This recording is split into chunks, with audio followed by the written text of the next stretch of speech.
Global news network को subscribe करें और घंटी का बटन दबाएं ताकि हमारी वीडियो आप तक पहुंचे सबसे पहले। संसद के अंदर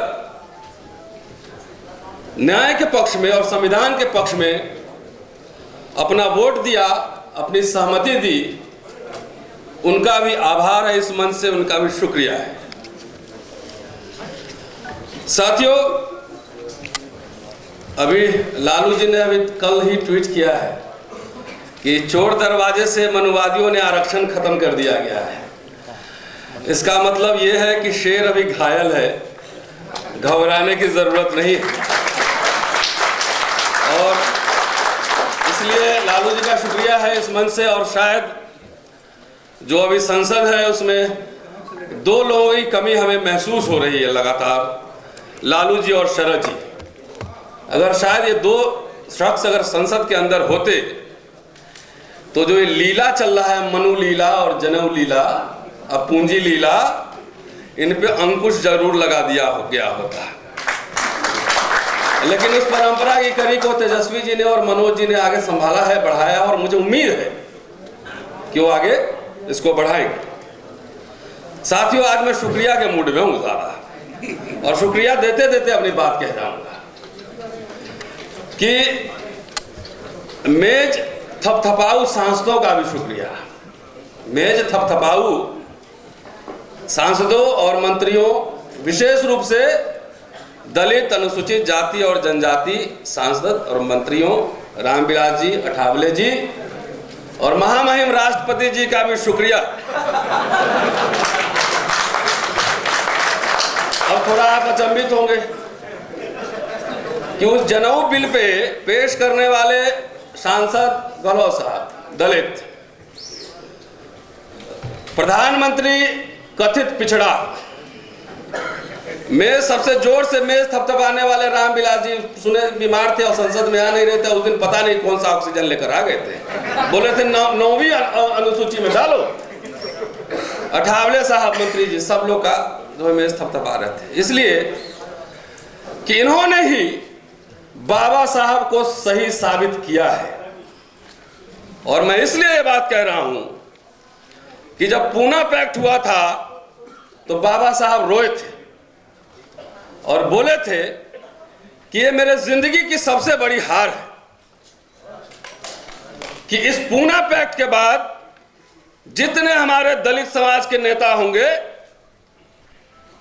वो अपने व्यक्तिगत मुक्ति के लिए जमात की मुक्ति को बेच देंगे। वही हुआ है इस संसद में। इसीलिए उनका शुक्रिया मैं अदा कर रहा हूं कि उन्होंने बाबा साहब को सही साबित किया है कि पूना पैक्ट के बाद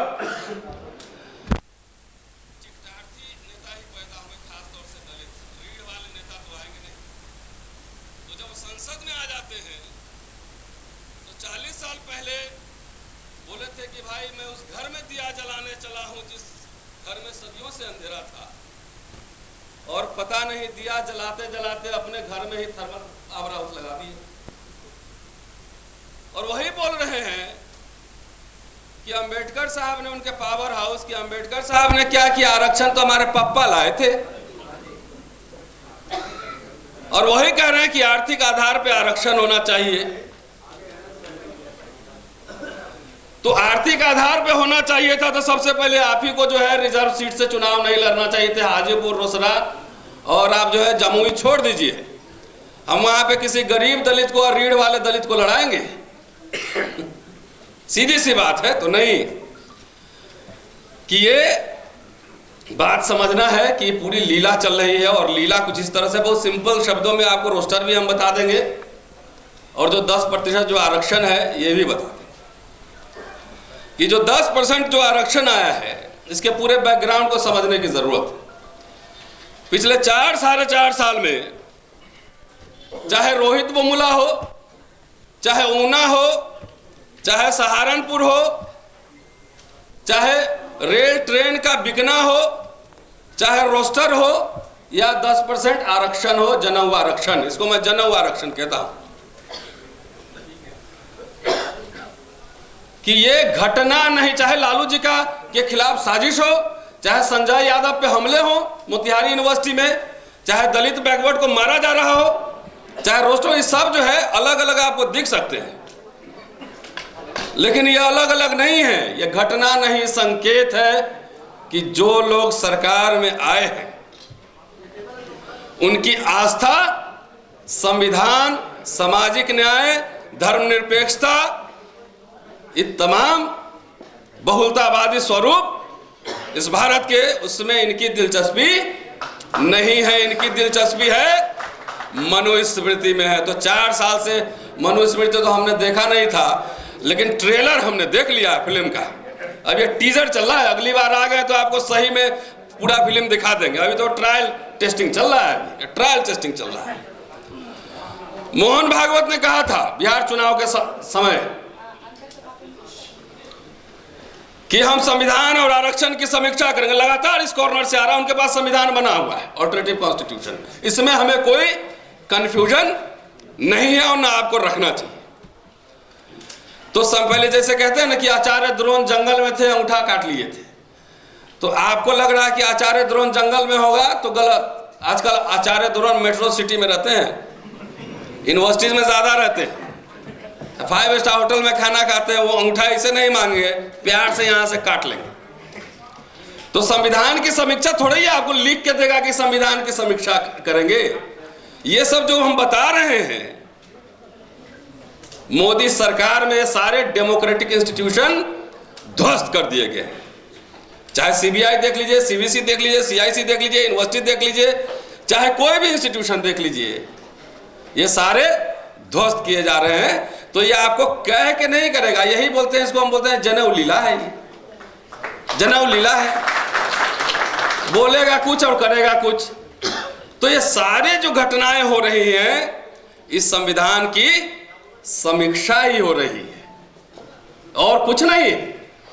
इसको अगर समझ रहे हैं तो आप ये समझ लीजिए कि उसी तरीके से है कि कबूतर अगर रेत में अपनी आंखें छुपा ले और सोचे कि बिल्ली नहीं खाएगी, तो ये गलती जो है बिल्ली का नहीं है, ये कबूतर की गलती है। तो हम लोग कबूतर हैं, समझ लीजिए। ये सरकार आमादा है इस देश के तमाम संसाधनों को बेचने के लिए, ये सरकार आमादा है मुसलमानों को मारने के लिए। इस पूरे घटनाक्रम में मनोज जी बैठे हुए हैं, उनको याद भी दिला देते हैं, और राजेंद्र पाल गौतम साहब भी हैं, हमारे बड़े भाई मित्र भी हैं।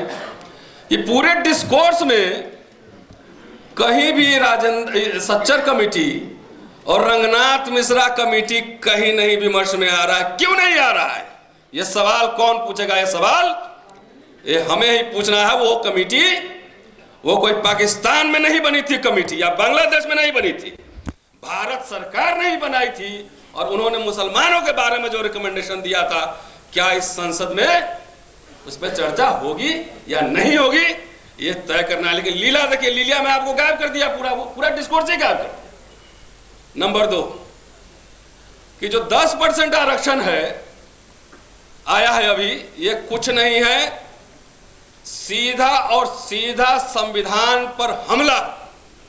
जेएनयू में मैं बोल रहा था, कई छात्रों ने हमसे पूछा कि क्या अगर इसमें SC ST OBC के गरीब बच्चों को भी डाल दिया जाए लोगों को, तो आप तैयार हो जाएंगे?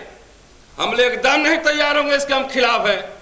और खिलाफ इसलिए हैं कि आपने अभी ट्रायल रन दिया है, ट्रायल रन। अच्छा, अरुंधति जी आ गई हैं, स्वागत है आपका अरुंधति जी। शॉर्ट नोटिस पे आइए, प्लीज आइए, प्लीज सरदार साहब भी आइए, स्वागत है आपका।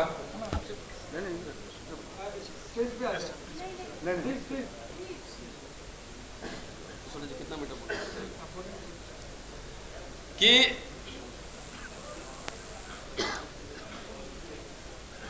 ये मुझसे पूछा गया, मैंने कहा कि आपने पेंडारा बॉक्स खोल दिया है। आज 10% के नाम पे आपने जो है संविधान के फंडामेंटल से आपने छेड़छाड़ कर दी, तो इसकी बात की क्या गारंटी है कि आप अगली बार ये नहीं कहेंगे कि हिंदू राष्ट्र बनाना है और हमारे लोग ऐसी मेज थपथपाएंगे, ऐसे ही कहेंगे कि मैं तो हिंदू ही हूं। इस बात की क्या गारंटी है? हमारे लिए सोशल जस्टिस जितना इंपॉर्टेंट है, उतना ही इंपॉर्टेंट सेकुलरिज्म भी है, उतना ही इंपॉर्टेंट प्लुरलिज्म भी है। मुस्लिम विश्वास करने वाले लोग हैं, इस बात को समझना। हम खाली सोशल जस्टिस के लिए नहीं लड़ रहे, हमारे लिए माइनॉरिटीज इस देश का उतना ही महत्व, उसकी रक्षा सुरक्षा, उसका रोजगार भी हमारे लिए, हमारी क्लैरिटी है। इसलिए SC ST OBC के साथियों, जो आपको ये भरमाए कि 10% आरक्षण से आपका कुछ नहीं जाने वाला है, आपको गलत समझा रहा है, आपका भी उसमें से जा रहा है। साथ साथ इनके भविष्य की तैयारी है कि मुसलमान के खिलाफ आपको हिंदू बना के, इस साजिश को समझिए, इस साजिश को समझना है कि संसद पे तो आतंकवादियों ने हमला किया था, लेकिन इस बार जो हुआ है ये आर्थिक आधार पर आरक्षण, जब बाबा साहब अंबेडकर थे और नेहरू जी थे उस समय भी चर्चा चली थी, लेकिन संसद ने इसको सिरे से खारिज किया था कि संसद पे तो आतंकियों ने हमला किया। लेकिन इस बार हमला हुआ अंदर से हुआ है, और इस बार डेमोक्रेटिक तरीके से संविधान, संसद के अंदर संविधान की हत्या का पहला जो है ये प्रयास शुरू हो गया है। इसलिए हम 10% जनेऊ आरक्षण के खिलाफ हैं। आरक्षण कोई गरीबी उन्मूलन प्रोग्राम नहीं है, आरक्षण प्रतिनिधित्व है। अगर सिर्फ ब्राह्मण को इस देश में सारी नौकरी दे दी जाए तो क्या उनका पूरा कंप्लीट सब ब्राह्मण को नौकरी मिलेगी? नहीं मिलेगी। तो इसलिए ये रिप्रेजेंटेशन का क्वेश्चन है, गरीबी उन्मूलन प्रोग्राम नहीं है। साथियों, कोई सर्वे हुआ? हम मांग कर रहे हैं इस मंच से, आर्थिक सर्वे सेंसस कमिश्नर के अंडर में करवाओ। अब पता लगाओ कौन जात के पास कितना जमीन है और कितना संपदा है, और तुम्हें पता लगाओ, तब न जानेंगे। बगैर किसी आंकड़े के तो मान्यवर, ये लीला मैं समझता हूं, डेस्परेशन। 5 चुनाव हार गए और अभी समझ में नहीं आ रहा है, तो डेस्परेशन में आपने रोस्टर की लीला, 10% आरक्षण की लीला, तो 19 में आज की ये तारीख, आज का ये प्रोग्राम, ये सिर्फ कॉन्फ्रेंस नहीं है, ये महासंग्राम का आगाज हो रहा है कि आप कोई सरकार उखाड़ देंगे। 19 के चुनाव में सरकार उखाड़ देंगे। गरीबी उन्मूलन के तमाम सैकड़ों कार्यक्रम में कुछ और चला लीजिए। अडानी अंबानी को किसने अधिकार दिया कि पूरा देश लूट लेने के लिए? आरक्षण इतना मोहब्बत है गरीबों से, तो एक काम करो, हम SC ST OBC वाले अलग हट जाते हैं। पहले प्राइवेट सेक्टर में अपर कास्ट के लिए गरीब आदमी का आरक्षण लगाओ, तब जाने ना। हम चाहते हैं कि गरीब, अपर कास्ट के गरीब लोगों को 50% प्राइवेट सेक्टर में आरक्षण लगाओ। 50% करेंगे हुजूर? तो ये ड्रामा, ये लीला, ये नौटंकी हम लोग समझते नहीं है क्या? ये सब समझते हैं। साथियों, बहुत सारे स्पीकर हैं, एक पॉइंट और बोल रहे हैं कि इसलिए 10% आरक्षण का हम लोग विरोध कर रहे हैं कि इसमें फंडामेंटल स्ट्रक्चरल प्रॉब्लम है, और ये तानाशाही हिंदूवादी सरकार की ओर ले जाने वाला कदम है, इसीलिए हम इसके खिलाफ हैं। दूसरी बात, जो रोस्टर का आया है, ये भी एक लीला ही है। सीधा और सीधा समझिए खेल, ये रोस्टर और कुछ नहीं है, ये भारत सरकार का IAS ऑफिसर बुलाइए सेक्रेटरी गवर्नमेंट ऑफ इंडिया को, और यहां मैं बोर्ड लगाता हूं, अगर वो रोस्टर से हमको समझा दे कि कैसे जो है सोशल जस्टिस पूरा हो जाएगा, तो मैं दावे के साथ कह सकता हूं मैं नौकरी रिजाइन करके यहां से चला जाऊंगा। ये रोस्टर फिक्टिशियस है, ये लीला है, इसमें बेईमानी है, इसलिए हम रोस्टर व्यवस्था के ही खिलाफ हैं, रोस्टर व्यवस्था के खिलाफ हैं। अब पूछे कैसे? आप सबरवाल केस बार बार कोर्ट होता है, तो सबरवाल केस मानवर प्रधान जी और जो न्यायालय में जज बैठे हुए हैं, उनको ये सबरवाल केस टोटालिटी में पढ़ना चाहिए था। उसमें क्या लिखा है निर्णय, आपको सिंपल समझा रहा हूं कि उन्होंने लिखा है कि अब अपॉइंटमेंट होगा, वैकेंसी बेस्ड नहीं होगा, पोस्ट बेस्ड होगा। नंबर 1, ठीक है भाई, जो ये post based roster is post based. लेकिन दूसरा लाइन है, मेरे पास कॉपी है, अभी टाइम कम है, नहीं तो मैं आपको पढ़ के सुना देता। दूसरा लाइन लिखा हुआ है कि वैकेंसी बेस्ड रोस्टर तब तक चलना चाहिए जब तक SC ST OBC का रिप्रेजेंटेशन पूरा ना हो जाए। और प्रधान जी, आप जरा डेटा तो निकालो, चाहे हर सरकारी समय, खाली यूनिवर्सिटी की बात नहीं कर रहा मैं। यूनिवर्सिटी तो रणभूमि बना हुआ है मनुवाद और अम्बेडकरवाद का। ये चुनौती हमारी है कि आपसे लड़ेंगे और जीतेंगे भी, कि ये आप पहले आंकड़ा निकालो। सबरवाल केस को ही हमको उसी पे बात करते हैं कि क्या यूनिवर्सिटी में ग्रुप ए सर्विसेज में ऑल सेक्टर्स में SC ST OBC का रिप्रेजेंटेशन पूरा हो गया है क्या?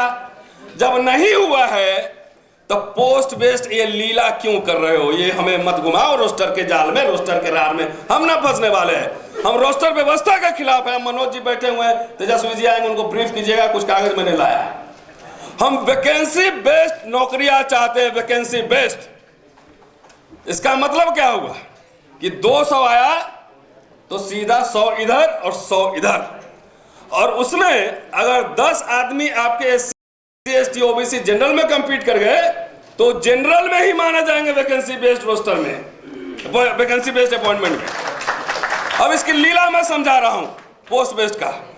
13 पॉइंट और जो रोस्टर चल रहा है भारत में, इसके हिसाब से क्या है, 9 पोस्ट जो है वो सीधा और सीधा सवर्ण आरक्षण है और कुछ नहीं। सबरवाल केस में लिखा हुआ है कि जो SC ST OBC मेरिट में जाएगा उसको मेरिट में कंसीडर करना है, दूसरा नंबर पॉइंट है। लेकिन मेरे पास तो मेरिट है, मैंने बहुत सारी किताब लिखी है। चलते हैं दिल्ली यूनिवर्सिटी के वाइस चांसलर से पूछते हैं, प्रोफेसर बनाओगे ओपन में? नहीं बनाएगा। वो तो रिजर्व में भी हमको रखने में प्रॉब्लम हो रही है उनको, कि पता नहीं हम भी लीला कर देंगे है? तो जब रिजर्व पूरा करने में आपको प्रॉब्लम हो रही है तो आप बनाओगे क्या जनरल? नहीं बनाओगे। तो उसमें जो पोस्ट बेस्ड है कि 3 OBC 1 SC और ST का तो समझ लीजिए नंबर ही नहीं है। अगर 13 अपॉइंटमेंट हो गए और 30 साल नौकरी का तो 400 साल बाद जो है ST का नंबर आएगा, 400 साल बाद आएगा। तो 400 साल इंतजार कीजिए, समाज इनकी आएगी। मोदी सरकार ने 50,000 भावी के SC ST OBC प्रोफेसरों के हितों की हत्या कर दी है। यह है इसमें खेल, यह है खेल। अगर 50,000 अपॉइंट होते, उसमें से 5,000 इंटेलेक्चुअल्स निकलते तो इस देश का पॉलिटिकल ज्योग्राफी हम लोग बदल देते हैं। तो ये लीला आरक्षण को खत्म करने के लिए। अब पोस्ट बेस्ड में क्या है, जैसे IAS के एग्जाम में 10 आपके बच्चे अगर मान लिए कि जनरल में कंपीट कर गए तो आपको तो लगेगा कि जनरल में गया, लेकिन अगले साल जब वैकेंसी आएगी तो आपको SC ST का जितना जनरल में जाएगा उससे नंबर घटा देगा, कम कर देगा। इसीलिए 50% से ज्यादा आपको बढ़ने ही नहीं देगा कभी। यही लीला है उसमें। ये बात हम लोग समझ नहीं पा रहे हैं। अब मैं रोस्टर पर रिसर्च करने लगा हूं। मैं अब इस पे आर्टिकल ही लिखूंगा कि रोस्टर के राह हम सबको भारत भर में चक्का जाम हो जाना चाहिए, चक्का जाम हो जाना चाहिए कि हम रोस्टर नहीं चाहते हैं, हम रोस्टर नहीं चाहते हैं। हमको वैकेंसी बेस्ड अपॉइंटमेंट कराना है, 50% चाहिए। और जो हमारे जनरल में जो लोग जाएंगे जनरल में उनको कंसीडर करना चाहिए। साथियों ये बात है। साथियों लंबा बोल चुका हूं, लेकिन दुष्यंत की 2 लाइन के साथ मैं इसको खत्म करना चाहता हूं। ये बीच में एक 2 लाइन, हर गली हर शहर, हर गली हर शहर, बाकी आधा मनोज जी पूरा करेंगे बाद में। हर गली हर शहर, हर नगर हर गांव में हाथ लहराते हुए हर लाश चलनी चाहिए। मेरे सीने में नहीं तो तेरे सीने में सही, मेरे सीने में नहीं तो तेरे सीने में सही, हो कहीं भी आग लेकिन आग जलनी चाहिए। उठिए जागिए। जब पूरे शहर पे बम गिर रहे हो तो आप कितना भी अपना घर बुलेट प्रूफ बना लेंगे, आप भी नहीं बचेंगे। ये लड़ाई आपकी नहीं, आपके आने वाली पीढ़ियों की लड़ाई है, आपके बच्चों की लड़ाई है। लोहिया कहा करते थे कि जब सड़कें सुनसान हो जाती है तो संसद आवारा हो जाता है। तो संसद आवारा होने के कगार पे है। मनोज जी अभी बीच में बैठे हुए पकड़ने के लिए। तो संसद आवारा होने के कगार पे है, इसलिए अपने आत्मसम्मान, स्वाभिमान, अपने बच्चों के भविष्य के लिए सड़क को पाट दीजिए, तभी आप भी बचेंगे और आपका भविष्य, बच्चों का भविष्य ही बचेगा। शुक्रिया साथियों, जय भीम।